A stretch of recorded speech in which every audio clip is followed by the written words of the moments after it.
కేరళ కొల్లాంలోని నవరనాడు పట్టణంలో శంకర్ అనే వృద్ధుడున్నాడు. ఇతను బ్యాంక్ మేనేజర్ గా పనిచేసి రిటైర్డ్ అయ్యాడు.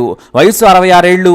అయితే భార్య చనిపోయింది. మంచాన పడ్డ తల్లి, వికలాంగురాలైన కూతురు ఉన్నారు. అతను వారిద్దరికీ సేవలు చేయలేకపోతూ ఉన్నాడు. పనివాళ్లేమో ఉదయం సాయంత్రం మాత్రమే వచ్చిపోతున్నారు. అయితే కూతురుకు బాత్రూమ్ కు తీసుకెళ్లే పనిలో అతనికి ఇబ్బందులు ఎదురవుతున్నాయి. దీంతో తన మిత్రుడు మోహన్ కు తమ ఇంట్లోనే ఉండి పనిచేసే మహిళ కావాలని చెప్పాడు శంకరన్. అతను వేరే వారికి చెప్పడంతో one fine morning calling bell మోగింది. వృద్ధుడైన శంకరన్ డోర్ తీశాడు. చూస్తే ఎదురుగా కత్తిలాంటి ఫిగర్ ఉన్న అమ్మాయి కనిపించింది. మీరు పనికి కావాలన్నారట కదా అని అడిగింది. ఆమెను చూస్తే పని మనిషిలా లేదు. కానీ పనికి రావడంతో ఇంట్లోకి పిలిచి విషయం చెప్పాడు. తమ ఇంట్లోనే ఉండి భోజనం నుంచి ఇతర పనులు కూడా చేయాలని చెప్పుకొచ్చాడు. నెలకు 20,000 ఇస్తానన్నాడు. ఆమె కూడా సరేనంది. మరునాడే వచ్చి ఇంట్లో చేరింది. అయితే వృద్ధుడైన శంకరన్ కు పని మనిషి దుర్గను చూడగానే యువకుడైనంత గ్లూకోన్ డి ఎనర్జీ వచ్చేసింది. మనసు పడ్డాడు. ఇంకేముంది, ఆమెతో ఆప్యాయత పెంచుకున్నాడు. ఆమె కూడా దగ్గరైంది. ఇక ఆ తర్వాత నరేష్ ప్రగతిలా కసిగా దగ్గరైపోయారు. అప్పుడే మళ్లీ పెళ్లి చేసుకుందామా అన్నాడు శంకరన్. ఆమె కూడా సరేనంది. కాకపోతే నాకు అప్పులున్నాయని చెప్పింది.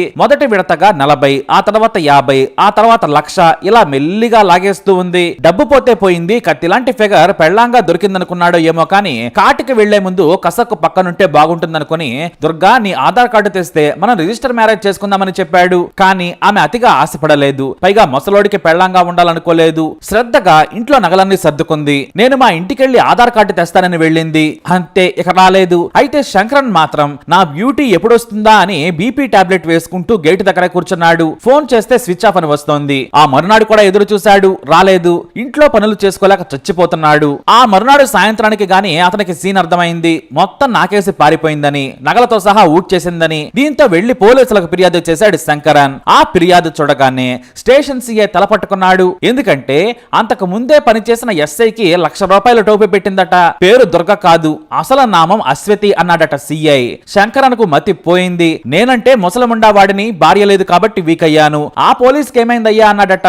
ఎనర్జీ లెవెల్స్ వేరేమో కానీ వీక్నెస్ కామన్ కదండి, కాస్త చూసి నడుచుకోవాలి. కాటికి కాళ్లు చాపుకునే వయసులో మీకు పెళ్లెందుకండి అని చేవాట్లు పెట్టి పంపించాడట సీఐ. ఆ తర్వాత ఉన్నతాధికారులకు సమాచారం ఇచ్చాడు సీఐ. ఈ కేసు గాని పట్టుకోకుంటే వృద్ధుల జీవితాలు నాశనమైపోతాయని చెప్పారట.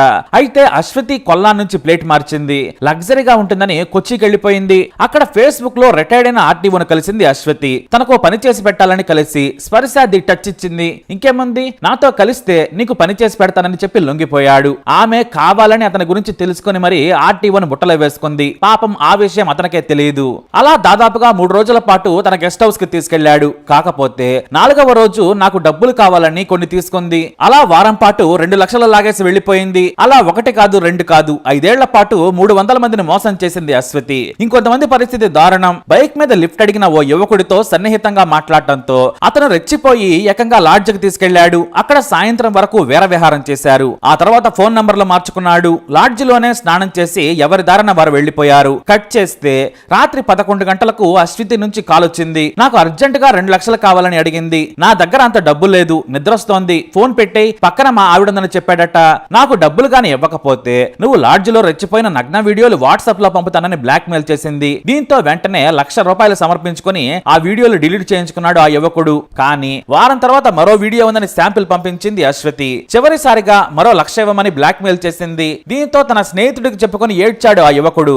నా పరువు పోయేటట్టుందని చెప్పుకొని కన్నీరు మున్నీరయ్యాడు. ఆ స్నేహితుడేమో ఈ మాత్రం దానికి కంగారెందుకు, తప్పు జరిగిపోయింది, నువ్వు డబ్బులు ఇస్తుంటే ప్రతిసారి బ్లాక్ మెయిల్ చేస్తూనే ఉంటుందని పోలీసుల ద్వారా ఫిర్యాదు చేయడంతో వాళ్ళు ఐడియా చెప్పారు. డబ్బుల ఫోటోలు పంపి ఓ లాడ్జికి రమ్మని చెప్పమన్నారు. పోలీసులు చెప్పినట్టే ఆ యువకుడు లాడ్జికి పిలిపించాడు. డబ్బులున్నాయని చెప్పేందుకు ఫోటో కూడా పంపించాడు.